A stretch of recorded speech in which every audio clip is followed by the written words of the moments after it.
Bueno, bien anunciado, como todos los martes, Oscar Valderas está ya aquí conmigo. Gracias, Oscar. Qué gusto, Bienvenido a Ricardo, Voz de buen Tierra. día. Y pues estuvimos hace un momento escuchando la crónica detallada de Javier Risco, pues de lo que ocurrió ayer justamente en esta audiencia del Sí. juez Kogan, donde pues se dijeron varias cosas. Una que me parece relevante es esta carta que entregó el Mayo Zambada. Y quiero recordarte aquella entrevista que Zambada le dio en la época de Felipe Calderón a Julio Scherer padre, Sí. donde le decía, tengo miedo. Y se decía, me gustaría detener aquí esta confrontación. Por Sí. cierto, nadie le hizo caso, en fin, aquello fue incluso un ataque al propio periodista, pero algo tiene que ver aquella declaración con esta carta, ¿no te parece que se comunican? Fíjate que incluso me parecen contrarias. Ya. Encuentro dos personajes distintos. Uno, claro, es el Mayo Zambada que dice, tengo miedo, lo peor que me podría pasar sería morir en una cárcel de Estados Unidos, preferiría incluso quitarme la vida, aunque no sé si tenga yo digamos, agallas. ese valor para hacerlo, ¿no? Y por otro lado, veo un Mayo Zambada 20 años después, completamente despojado ya del papel del poderoso narcotraficante, y un tipo que acepta su destino, pero que incluso aún quiere capitanearlo, porque creo que la carta es una mera anécdota, es obviamente una pantomima para lo que va al final, que es, y si en México me quieren, yo dispuesto a ir allá, ¿no? Como un último recurso para tratar de llamar la atención del gobierno mexicano y que lo reclame y que pueda pasar aquí sus últimos días, porque bien, como dijo Risco en la crónica que se hizo hace unos minutos, es un hombre ya muy enfermo, muy disminuido, a quien hemos visto con un deterioro aceleradísimo desde el 25 de julio de 2024. Y además, Ricardo, me parece interesantísimo porque nunca habíamos visto con tanta claridad cómo el discurso del narcotraficante se opone a la realidad que nos ha dado el narcotraficante. Porque por un lado, el Mayo Zambada dice, no hay honor en la vida criminal, no hay crecimiento, hay cárcel, hay muerte, hay destrucción, no persigan ustedes jóvenes este camino el cual yo caminé y me equivoqué. Y por otro lado, con la nitidez extraordinaria, vemos a un grupo de la Malliza, o que se atribuye ser de los Mayos, grabando un video en el que se atribuye el asesinato de las 10 personas en Zacatecas.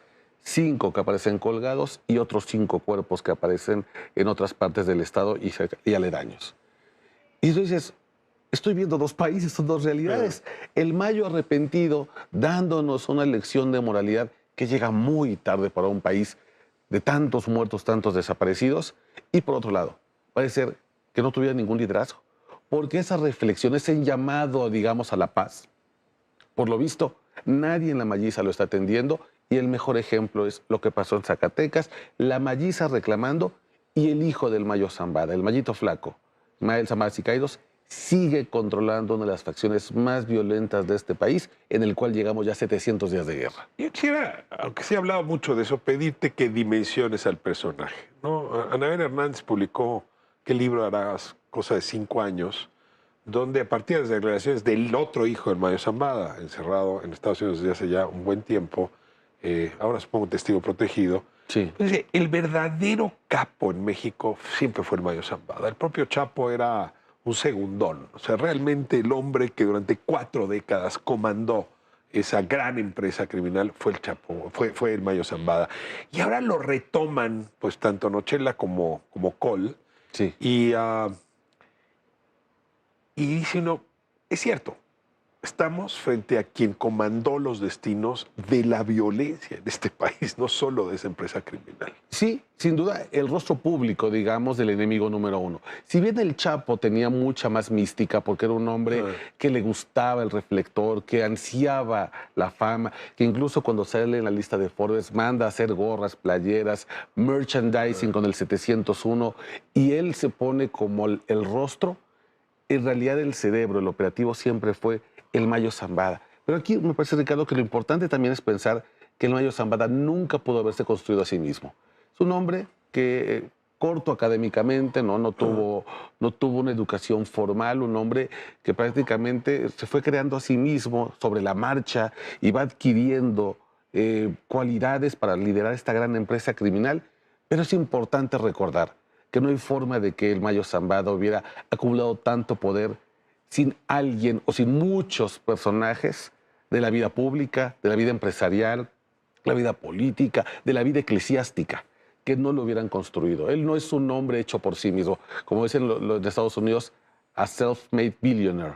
Él es un hombre que, por supuesto, creció con la ayuda de muchísimas personas, de las cuales hoy lamentablemente no sabemos quiénes son realmente. Déjame ir a otro ángulo del que se ha hablado poco y ahora nos mencionaba Riz, me pareció lo más interesante. Vuelve a insistir la autoridad estadounidense que ellos no secuestraron al Mayo Zambada, que este fue un plan imaginado y ejecutado por el hijo del Chapo Guzmán, por Joaquín Guzmán López. Un plan ejecutado, cuando yo escuchaba esto, pues tiene algo de genial, porque mató dos pájaros de un tiro. De un lado, elimina a la facción enemiga, los chapitos estaban ya peleados con la Malliza. Ya había una pelea. Se sacrifica a él, pero al mismo tiempo logra un acuerdo para su familia, para las madrastras, para la madre, para las hijas, en fin. Es decir, sí es posible que esto se haya concebido, yo digo, no con el desconocimiento de Estados Unidos, pero sí con una operación diseñada desde la facción enemiga del Mayo. ¿Te compras hoy por hoy esta versión para quedárnosla ya como parte de la historia o tú estarías más cerca del gobierno mexicano que dicen, a ver, aquí esto lo organizó la DEA y los demás fueron sus instrumentos? Yo encuentro difícil que haya sido solamente un plan genial de Joaquín Guzmán López, sin algún grado de acuerdo, de complicidad con el gobierno de Estados Unidos, por algo muy sencillo que a mí me sigue pareciendo un dato que seguimos sin entender y que, Chihuahua, tuvimos a Alejandro aquí para preguntarle, el piloto de los Chapitos, ¿cómo es posible que haya entrado una aeronave al espacio aéreo de Estados Unidos sin que haya sido derribada o sin que haya sido atacada, si no formaba parte de un acuerdo para el ingreso? Cabe muy claramente que ya les haya dicho, les traigo al Mayo y ustedes dejan libre a mi familia. ¿Es posible? Okay. Eso no calificaría como injerencia en la política mexicana. ¿No? Sí, claro. O sea, claro, una cosa es que yo te diga, sentidos, oye, claro. te traigo yo a mi enemigo, te lo entrego, con eso pues, liberas, ¿no?, a mi familia y yo te aviso, ¿no? Ya, hasta ahí. Eso no califica como un acuerdo ilegal o injerencia. Qué gran pregunta. Sí. Me parece una gran pregunta y ahí vamos a tener que hacer vamos a tener que escarbar y jugar a la semántica y entender qué es injerencista y qué es traición. Secuestrar a un secuestrador, a cometer un delito contra el gran actor delictivo de México, contra el gran narcotraficante, ¿supone algún tipo de traición a la patria? ¿Alguien le llora al Mayo aquí? ¿Su ausencia nos quita algo? Es que complicado pregunta. Yo sí creo que, sin duda, a mí cada vez que hay un episodio más en la historia del Mayo Zambada, más me cuesta trabajo entender la trama, más sospecho que alguien nos está mintiendo y que la película verdadera no la tenemos. En todo caso, lo que vimos ayer, Ricardo, histórico. La patria está mejor hoy que ayer. Depende a quién le preguntes. Bueno, la Malliza no le voy a preguntar. En el discurso te dirá el gobierno mexicano que sí. Yo acudiría a los sinaloenses. 700 días de guerra, que no pasa, que no calma, que no se desinflama. Y yo creo que mucha gente te diría, no, sin duda no. No estamos mejor. Agradezco muchísimo, Oscar. Nos encontramos la semana que entra. Gracias, Ricardo. Buen día.